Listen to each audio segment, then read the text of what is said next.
মজার ব্যাপার হচ্ছে যারা দুনিয়াতে বেশি বেশি চ্যারিটি করে, ডোনেশন করে, মানে দান করে, তারা কিয়ামতের দিন নিজের আমলনামা দেখে নিজেই বিশ্বাস করতে পারবে না। তারা নিজের আমলনামা দেখে বলবে, আল্লাহ এত দান তো করি না, আমি দান করেছি ঠিক আছে, কিন্তু এত তো করি নাই, এটা হয়তো অন্য কারো আমলনামা, আমাকে ভুলে দেওয়া হয়েছে। আল্লাহ বলবেন না, এটা তোমারই আমলনামা। কামা ইউরাব্বি আহাদুকুম ফুলুবাহু, সহিহ বুখারীর বর্ণনা।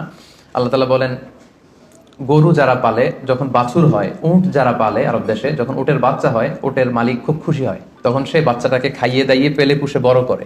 আল্লাহ বলেন যে তুমি দান করেছিলে অল্প, কিন্তু এই ছোট্ট দানের সওয়াবটাকে আমি খাইয়ে দাইয়ে পেলে পুষে বড় করে হাত্তা তাকুনা মিসলাল জাবাল, বিশাল উহুদ পাহাড়ের সমান করে তোমার আমলনামায় ঢুকিয়ে দিয়েছি।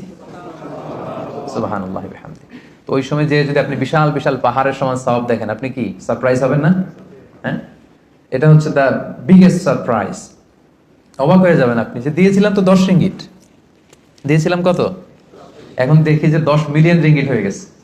সুবহানাল্লাহ ওয়া বিহামদিহি। সো এটা হচ্ছে এই অপরচুনিটি গুলো লুফে নেয়ার মাস। আমরা দেওয়ার মাধ্যমে আল্লাহ তাআলার প্রিয় ভাজন হতে পারি। আর দিলে কখনো কমে না, দিলে কখনো কমে না।